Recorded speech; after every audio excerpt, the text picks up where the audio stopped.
Joe.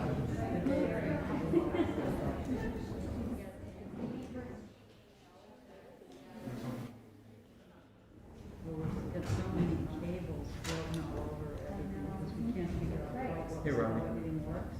Hey. So it was easy for me. And you should be nice. Hello, sir. How you doing? Good, thank you. Good. 2 minutes, okay.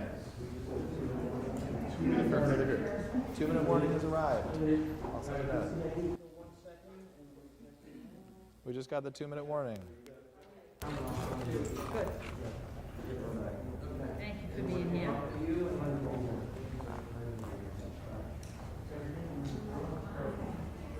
Good questions. Yeah. Peter? Mr. Secretary, do you have any foreign travel yet? Do you have any trips yet on the books? International attention too.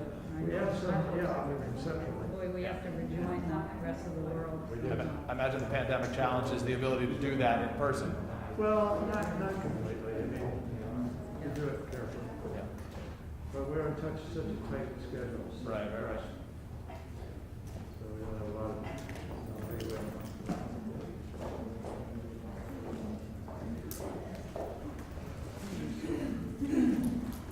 Usually.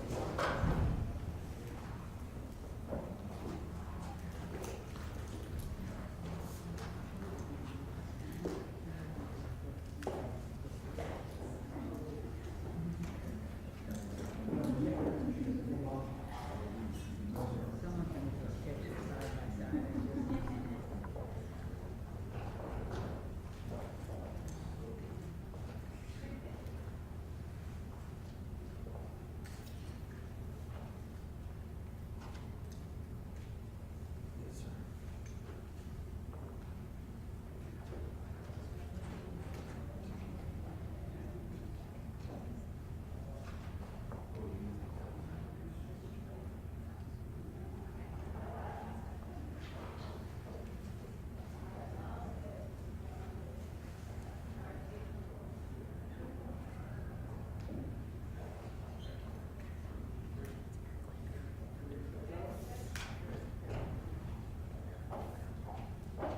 Hey, Mr. Secretary, how you doing? Good to see you.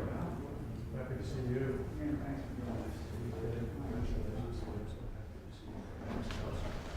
Hey, Doc, how you doing? All right. We let you off campus, huh? Yeah, you got me. Sir? Good afternoon, everybody. I know the press has just had a long session with the team here about what we're talking about today and this afternoon.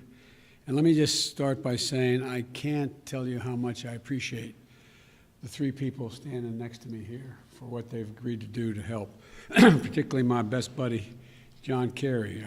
Asking a former Secretary of State to come back and do this has been as I know there's a big ask on the part of myself. I was going to blame Kamala for it as well, but for both of us. And but John's been deeply involved. The Secretary's been deeply involved in climate issues as a senator and one of the leaders legislatively as well. And I don't think anybody knows more about the issue and the damage that's been done by some of the executive orders of the previous administration. And Gina, you've run everything, Gina. Thank you very much. Let me get to it. Today is Climate Day at the White House, and which means that today is Jobs Day at the White House. We're talking about American innovation, American products, American labor, and we're talking about the health of our families and cleaner water, cleaner air, and cleaner communities. We're talking about national security, America leading the world in a clean energy future. It's a future of enormous hope and opportunity. It's about coming to the moment to deal with this maximum threat that that's now facing us, climate change, with a greater sense of urgency. In my view, we've already waited too long to deal with this climate crisis. We can't wait any longer. We see it with our own eyes, we feel it, we know it in our bones, and it's time to act. And I might note parenthetically, if you notice the attitude of the American people toward greater impetus on focusing on climate change and doing something about it has increased across the board, Democrat, Republican, Independent. That's why I'm signing today an executive order to supercharge our administration's ambitious plan to confront the existential threat of climate change. It is an existential threat. Last year, wildfires burned more than 5,000 acres in the West, as no one knows better than the Vice President, former Senator from California, an area roughly the size of the entire state of New Jersey. More intense and powerful hurricanes and tropical storms pummel states across the Gulf Coast and along the East Coast. I can testify to that from Delaware. Historic floods, severe droughts have ravaged the Midwest. More Americans see and feel the devastation in big cities, small towns, coastlines, and in farmlands, in red states and in blue states. And the Defense Department reported that climate change is a direct threat to more than 2/3 of the military's operational critical installations. 2/3. And so this could well be on the conservative side. And many climate and health calamities are colliding all at once. It's not just the pandemic that keeps people inside, it's poor air quality. Multiple studies have shown that air pollution is associated with an increased risk of death from COVID-19. And just like we need a unified national response to COVID-19, we desperately need a unified national response to the climate crisis, because there is a climate crisis. We must lead global response, because neither challenge can be met, as Secretary Kerry has pointed out many times, by the United States alone. We know what to do. We've just got to do it. When we think of climate change, we think of it, this is a case where conscience and convenience cross paths, where dealing with this existential threat to the planet and increasing our economic growth and prosperity are one and the same. When I think of climate change, I think of, and the answers to it, I think of jobs. A key plank of our Build Back Better recovery plan is building a modern, resilient climate infrastructure and clean energy future that will create millions of good-paying union jobs, not $7, $8, $10, $12 an hour, but prevailing wage and benefits. You know, we can put millions of Americans to work modernizing our water systems, transportation, our energy infrastructure to withstand the impacts of extreme climate. We've already reached a point where we're going to have to live with what it is now. That's going to require a lot of work all by itself without it getting any worse. When we think of renewable energy, we see American manufacturing, American workers racing to lead the global market. We see farmers making American agriculture first in the world to achieve net zero emissions and gaining new sources of income in the process. And I want to parenthetically thank the Secretary of Agriculture for helping me put together that program during the campaign. We see small business and master electricians designing, installing, and innovating energy-conserving technologies in building homes and buildings. And we're going to reduce electric consumption and save hundreds of thousands of dollars a year in energy costs in the process. And when the previous administration reversed the Obama-Biden vehicle standard and picked big oil companies over American workers, the Biden-Harris administration will not only bring those standards back, will set new, ambitious ones that our workers are ready to meet. We see these workers building new buildings, installing 500,000 new electric vehicle charging stations across the country as we modernize our highway system to adapt to the changes that have already taken place. We see American consumers switching to electric vehicles through rebates and incentives, and the residents of our cities and towns breathing cleaner air and fewer kids living with asthma and dying from it. And not only that, the federal government owns and maintains an enormous fleet of vehicles, as you all know. With today's executive order, combined with the Buy American executive order I signed on Monday, we're going to harness the purchasing power of the federal government to buy clean, zero-emission vehicles that are made and sourced by union workers right here in America.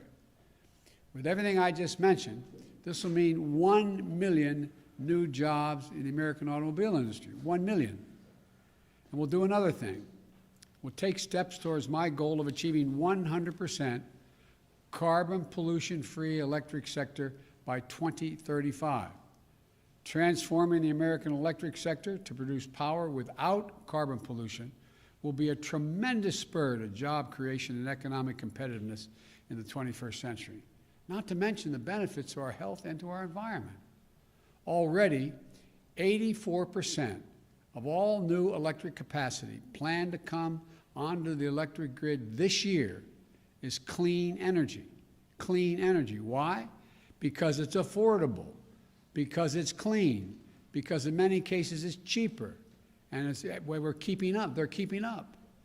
We're going to need scientists and national labs, land-grant universities, historical black colleges and universities to innovate the technologies needed to generate, store, and transmit clean electricity across distances, and battery technology and a whole range of other things. We need engineers to design them and workers to manufacture them. We need iron workers and welders to install them. Technologies they invent, design, and build will ultimately become cheaper than any other kind of energy, helping us dramatically expand our economy and create more jobs with a cleaner environment. And will become the world's largest exporter of those technologies, creating even more jobs. You know, we're also going to build 1.5 million new energy-efficient homes and public housing units that are going to benefit communities 3 times over. 1, by alleviating the affordable housing crisis. 2, by increasing energy efficiency. And 3, by reducing the racial wealth gap linked to home ownership. We're also going to create more than 250,000 jobs to do things like plug the millions of abandoned oil and gas wells that pose an ongoing threat to the health and safety of our communities. They're abandoned wells. They're open now. And we're going to put people to work. We're not going to lose jobs in these areas. We're going to create jobs. They're going to get prevailing wage to cap those over 1 million wells. These aren't pie-in-the-sky dreams. These are concrete, actionable solutions. And we know how to do this. The Obama-Biden administration reduced the auto industry, rescue the auto industry, and help them retool. We need solar energy, cost competitive with traditional energy, weatherizing more, we made it cost competitive, weatherizing more than 1 million homes. The Recovery Act of our the Democratic administration, made record clean energy investments, $90 billion. The president asked me to make sure how that money was spent on everything from smart grid systems to clean energy manufacturing. Now, the Biden-Harris administration is going to do it again and go beyond. The executive order I'll be signing establishes the White House Office of Domestic Climate Policy, and it'll be led by one of America's most distinguished climate leaders, former EPA Director Gina McCarthy. As the head of the new office and my national climate advisor, Gina will chair the National Climate Task Force, made up of many members of our cabinet, to deliver a whole-of-government approach to the climate crisis. It's not time for small measures. We need to be bold. So let me be clear. That includes helping revitalize the economies of coal, oil, and gas and power plant communities. We have to start by creating new good-paying jobs, capping those abandoned wells, reclaiming mines, turning old brownfield sites into new hubs of economic growth, creating new good-paying jobs in those communities where those workers live, because they help build this country. We're never going to forget the men and women who dug the coal and built the nation. We're going to do right by them, make sure they have opportunities to keep building the nation in their own communities and getting paid well for it. While the whole-of-government approach is necessary, though, it's not sufficient. We're going to work with mayors and governors and tribal leaders and business leaders who are stepping up, and the young people organizing and leading the way. My message to those young people is, you have the full capacity and power of the federal government. Your government is going to work with you. Now, today's executive order also directs the Secretary of the Interior to stop issuing new oil and gas leases on public lands and in offshore waters wherever possible. We're going to review and reset the oil and gas leasing program. Like the previous administration, we'll start to properly manage, unlike it, we're going to start to properly manage lands and waterways in ways that allow us to protect, preserve them, the full value that they provide for us for future generations. Let me be clear, and I know this always comes up, we're not going to ban fracking. We'll protect jobs and grow jobs, including through stronger standards like controls from methane leaks and union workers willing to install the changes. Unlike previous administrations, I don't think the federal government should give handouts to big oil to the tune of $40 billion in fossil fuel subsidies. And I'm going to be going to the Congress asking them to eliminate those subsidies. We're going to take money and invest it in clean energy jobs in America. Millions of jobs in wind, solar, and carbon capture. In fact, today's action is going to help us increase renewable energy production from offshore wind and meet our obligation to be good stewards of our public lands. It establishes a new, modern-day civilian climate corps that I called for when I was campaigning to heal our public lands and make us less vulnerable to wildfires and floods. Look, this executive order I'm signing today also makes it official that climate change will be at the center of our national security and foreign policy. As Secretary Kerry, as our special presidential envoy for climate, with him, the world knows how serious I am about by appointing one of America's most distinguished statesmen and one of my closest friends speaking for America on one of the most pressing threats of our time. John was instrumental in negotiating the Paris Climate Agreement that we rejoined, this administration rejoined on day one, as I promised. And today's executive order will help strengthen that commitment by working with other nations to support the most vulnerable to the impact of climate change and to increase our collective resilience. That includes a summit of world leaders that I'll convene to address this climate crisis on Earth Day this year, in order to establish a new effort to integrate the security implications of climate change as part of our national security risk assessment and analysis will also be included.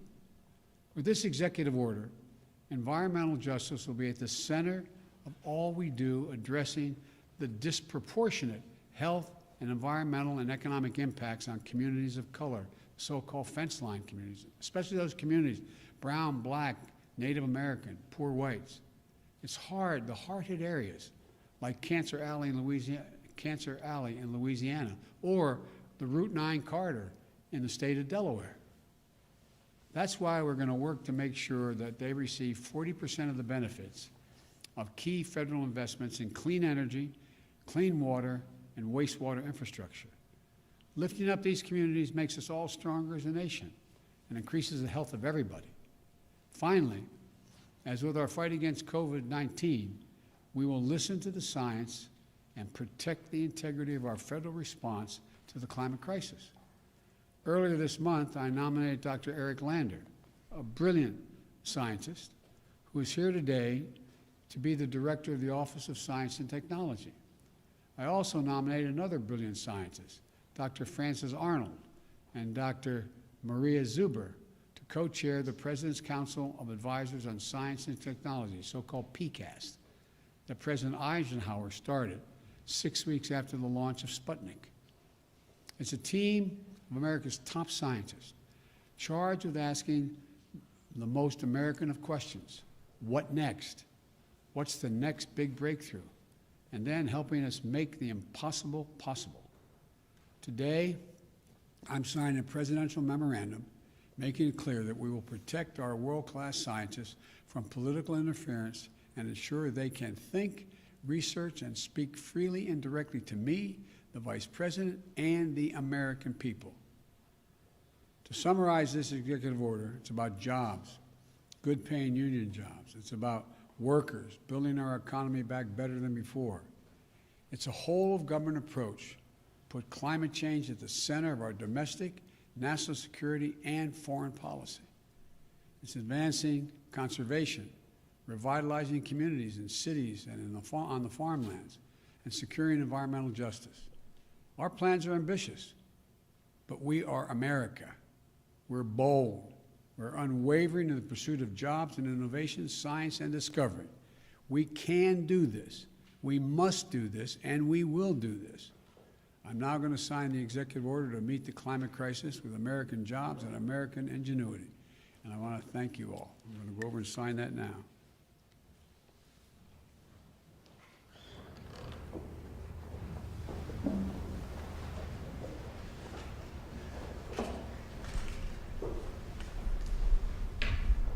Use the right pen, sir.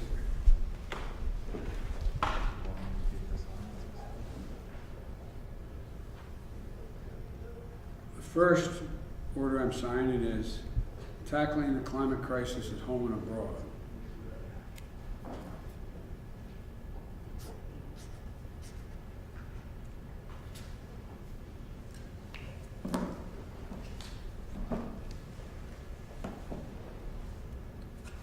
This next one, restoring trust in government through science and integrity and evidence-based policymaking.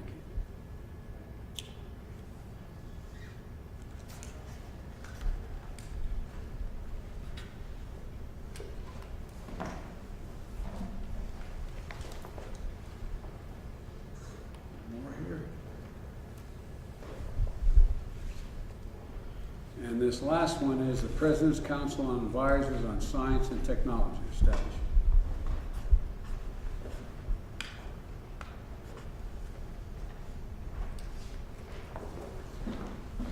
I thank you all for your time. Sir, what sacrifices are you asking Americans to make? Thank you.